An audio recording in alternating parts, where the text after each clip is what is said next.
What's up, fellow lords of gaming, and welcome back to another episode of Marvel Future Revolution. So today we basically got the update, or the chilling with Danny Koo session for Marvel Future Revolution's introduction of Scarlet Witch in the Multiverse of Madness.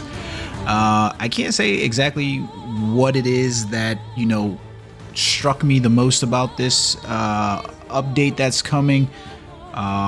So much so is that we basically get a new character in Scarlet Witch who appears to be a CC character, similar in the same vein as Doctor Strange, but she's very different than Doctor Strange in that regard. Like, I wouldn't exactly call her an Echo character. She's definitely got a lot more skill sets inside here that they're very counter, meaning that I feel like she will represent a good counter for Spider-Man. She could represent a good counter for Doctor Strange's, though that doesn't need to be. She seems to be a very status effect heavy character. But let's take a look at some of the things that did come across inside the Chillin session, in case you missed it. Number one, we've got a lot of costumes inside here for Scarlet Witch. They were pretty impressive overall, I think, although I question the choice of inclusion of some of them. Specifically, there were a few costumes, non-regional costume pieces, that I just didn't really think that, I didn't think they added much to it. My favorite costume set that was inside here was the Dark Domain set. She looked very villainous. It was a very inspired costume, in my opinion. Other than that, I thought the McGuardia set looked really, really cool. That was an amazing set to look at and see. I enjoyed it quite a bit. I thought the set just looked very futuristic, very Asgardian. Nice call out in that opinion in there. She had a lot of good costumes that I think overall will make a lot of people happy. Some of the color choices I wasn't really necessarily feeling, but I think there's something inside her costume set for everyone. There's definitely a lot of throwback uniforms to the comic books inside here. So I think overall players who are fans of Scarlet Witch from the comic books will feel pretty enthused about some of the costumes that they can collect. Be aware that with the costumes, there is no transmutation for any of Scarlet Witch's costumes or any of the Omega cards. We are getting 2 new Omega cards. However, Danny Koo and these guys never showed inside here. So that is problematic, because obviously that's something that we want to see. Is we wanted to see not only Scarlet Witch's skill sets and things like that, costumes and things like that, but we want to see specific things that get us excited as a player base, and that's stats.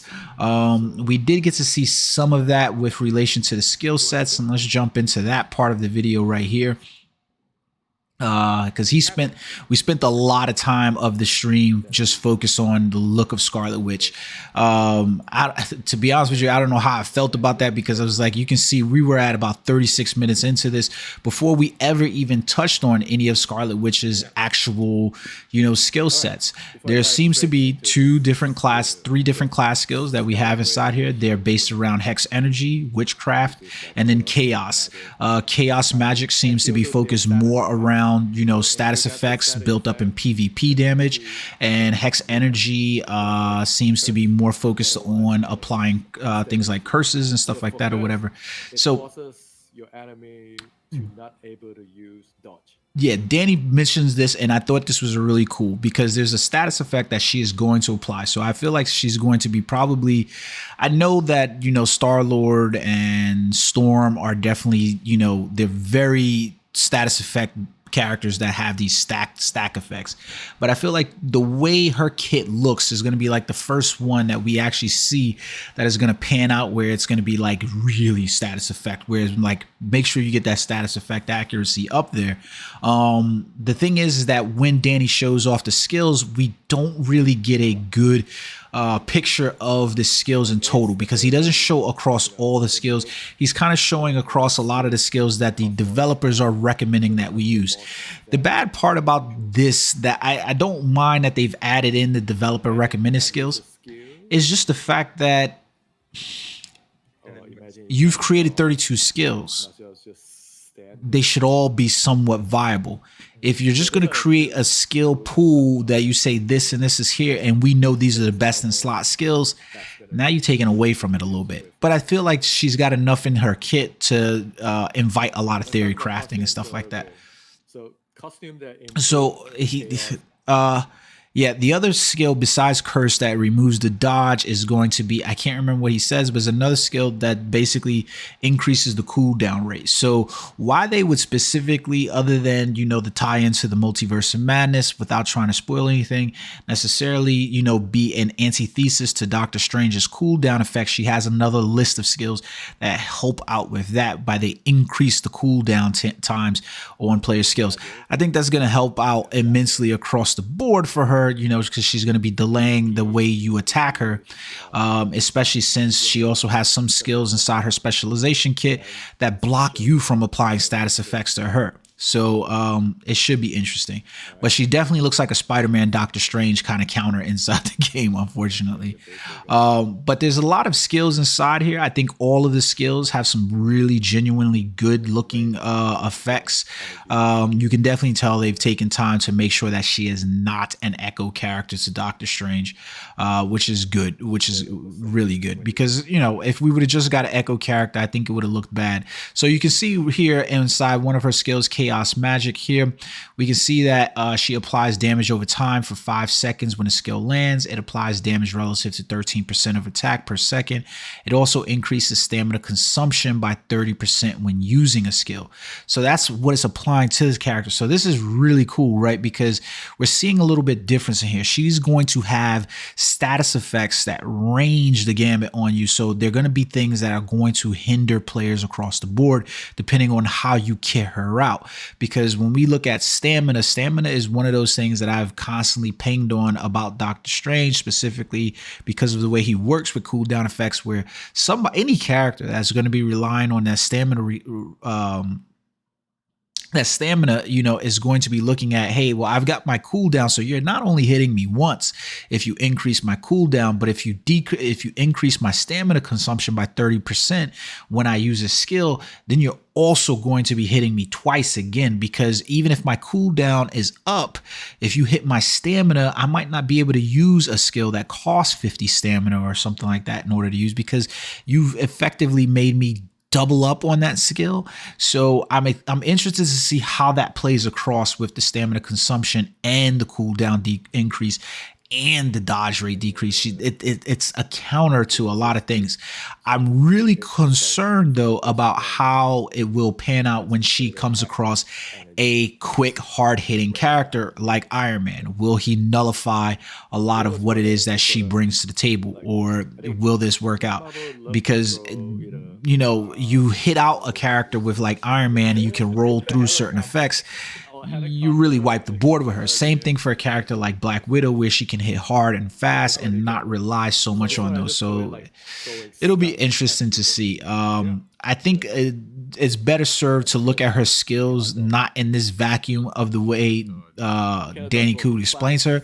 Just take my I'll end up taking a look at the character skill sets overall. I do plan on investing and leveling her up but I don't plan on making her my main at all.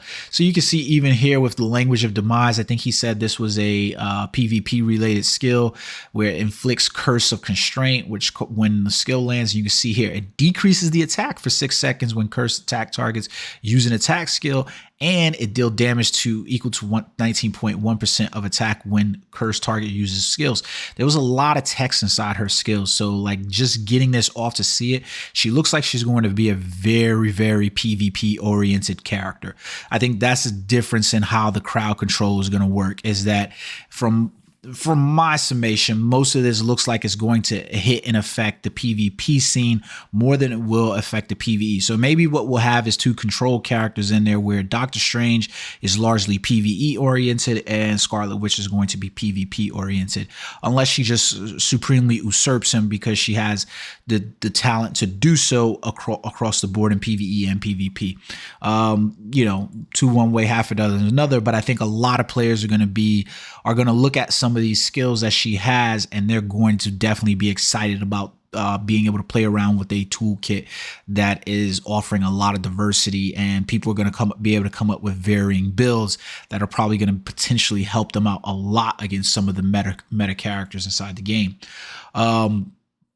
Spent a fair decent amount of time inside here, and you can see there is a lot of stacking that's happening here. This was a really weirdly worded skill, and I'm still not sure that I'm reading this one right.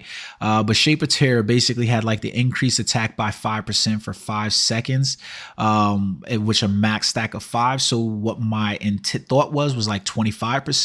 But then you can see right here is like increases attack by 30% for 10 seconds upon reaching the max stack count. Okay, so maybe I'm reading that right. So it should be that I go up to maybe a max attack of about 25% and then an additional 30% on top of that for the 10 seconds. I guess. Yeah, but it's stack, it's cumulative. It doesn't appear to be cumulative. So I have to see how that is. But she has a lot of skills like this where she's boosting up her attack while decreasing your ability to do things like dodge and utilizing your resources.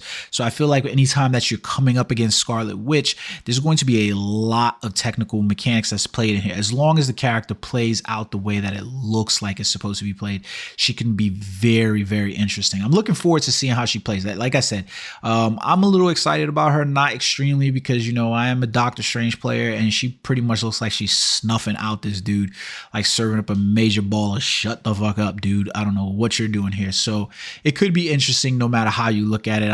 I'm dying to see what people come up with inside here. She's looking like a PvP powerhouse. She definitely has some there. Inside here, Danny went across some of her basic specializations inside here.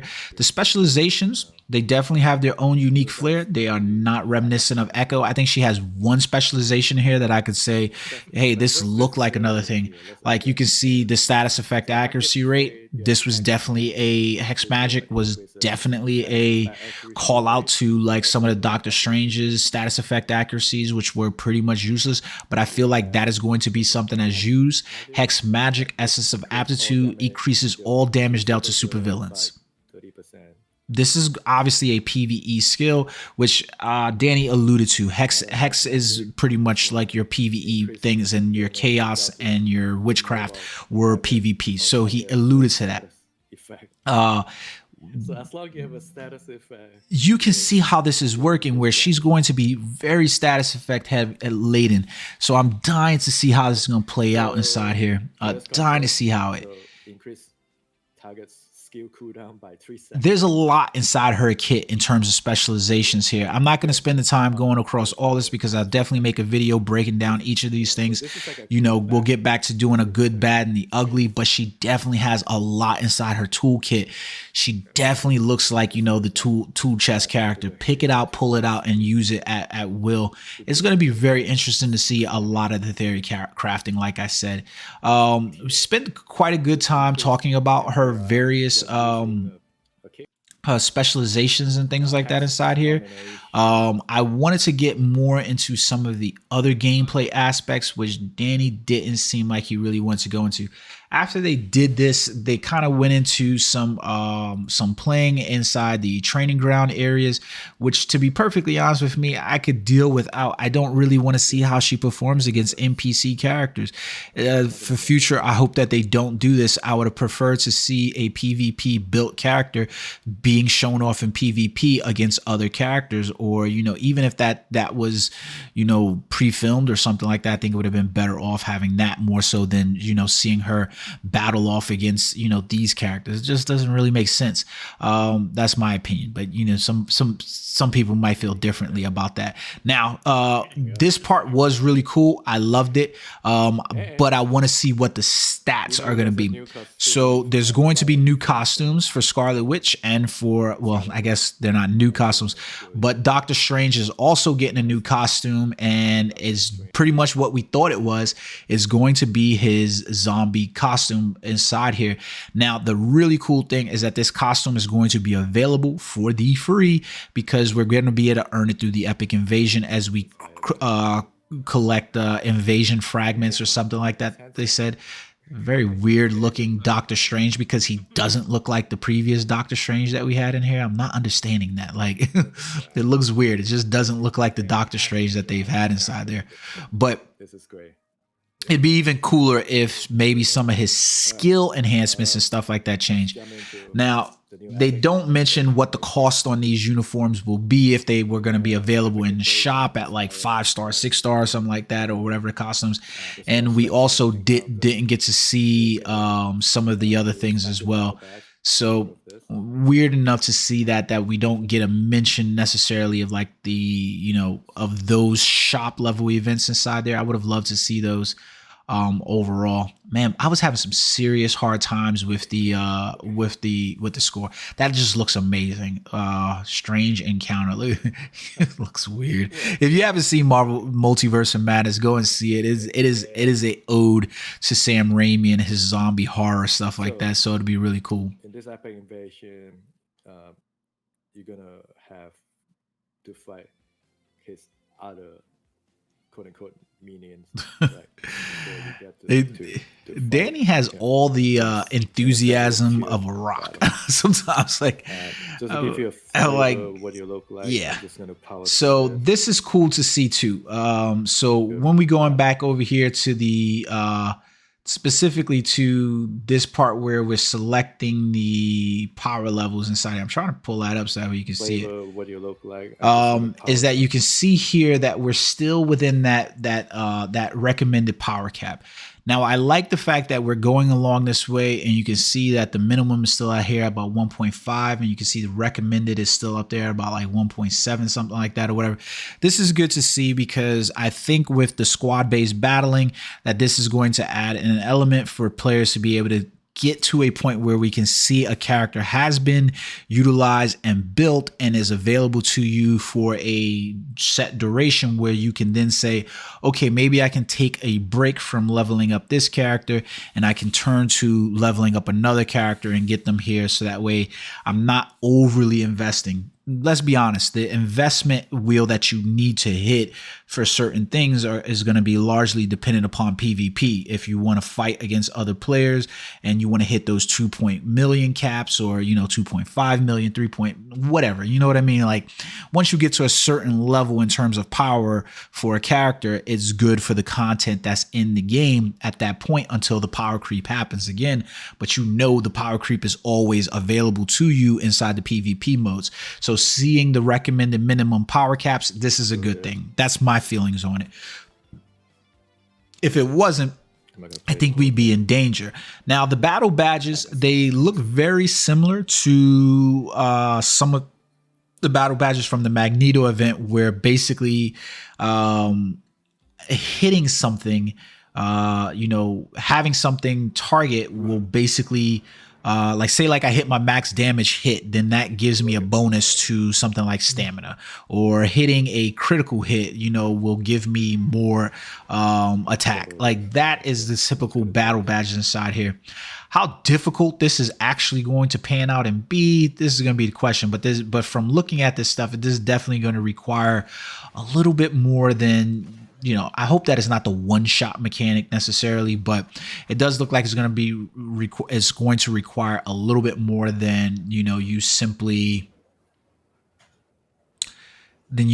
just, popping in, popping out and, doing that. Now, I'm still going to suggest one of the things that I would really love to see is that we have a way to utilize multi-tickets so we don't have to run this so many times, so that way it becomes exhausting. One of the things I'm noticing here is that there's this little special icon. I'm not exactly sure what this new icon in the invasion is or what it is inside the summary. Hopefully we get some details on that and some they gave us the detailed patch notes, so hopefully we get some more information on that at some point, but we'll see what it looks like. And here goes Zombie Strange. He's a cool looking character, I have to say. I really like that. So I'm hoping in this game that the uniform has some good stat options on them. Doctor Strange's uniforms typically don't have good stat options on them. So I don't imagine a costume given away for free, but the look at the very least I'll get to use because of their transmog system inside here. So you can see some of the badges inside here. Extremely helpful for all. Right. So you and we will do for all players who have 12 with so you can see like right here, increases max damage rate by 6%. This is at level 3 +1, and you can see this is third badge slot, the +1, and you can see it's increasing the max damage rate by 6% for 7 seconds upon landing a critical hit, and has a cooldown of 8 seconds.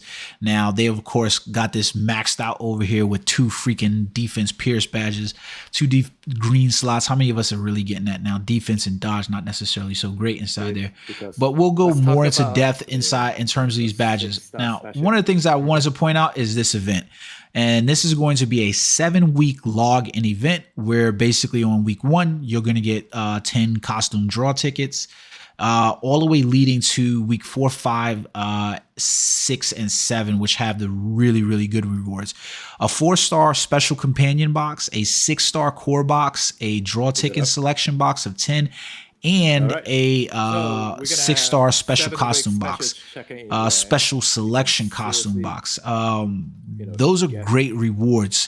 Any player that is currently playing the game, this is one of those things that one of those times where you want to be logging in as much as possible so that way you can collect these rewards.